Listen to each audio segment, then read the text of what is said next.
देबो दिया में लइका खेला देबो सिंगिंग बाय मिक्का शर्मा कहबी त मम्मी बना देबो दिया में लइका खेला देबो राखे रानी दूल्हा बना गे दूल्हा बना हमारा के रानी दूल्हा बना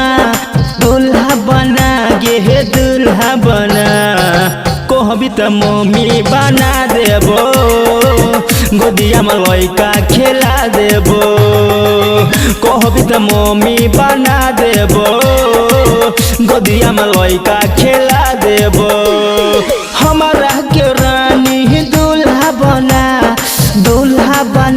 गे दूल्हा बना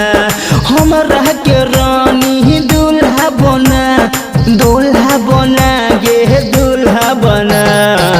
कहबी त मम्मी बना देबो गोदिया में लइका खेला देबो कहबी त मम्मी बना देबो गोदिया में लइका खेला देबो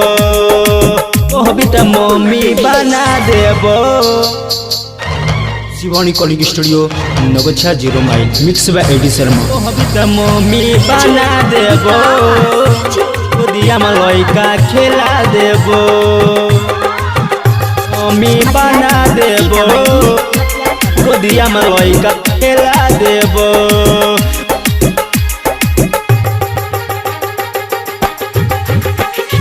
हमरा सनी मन मिलतो न दुल्हा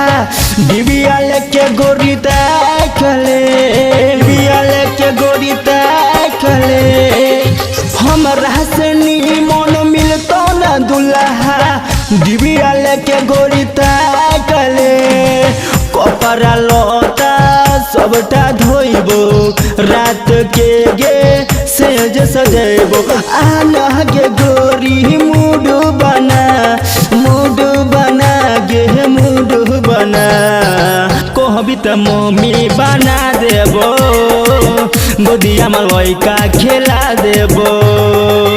कहबी त मम्मी बना देबो गोदिया में लइका खेला देबो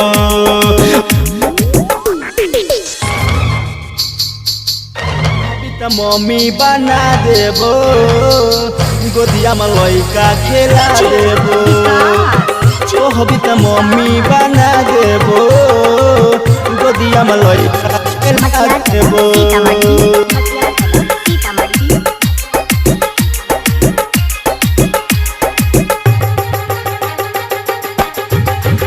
हाँ होई तो न कमी फैशन में तोरा कहे छो बुलबुल राज गे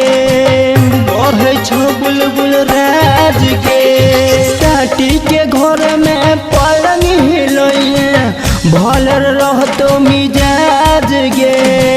करना देरी ई लगन में रमाशिष छै फूल मगन में रहे चिपक के एक ठिना गे एक ठिना कहबी त मम्मी बना देबो गोदिया में लइका खेला देबो कहबी त मम्मी बना देबो गोदिया में लइका खेला देबो गोदिया में लइका खेला देबो।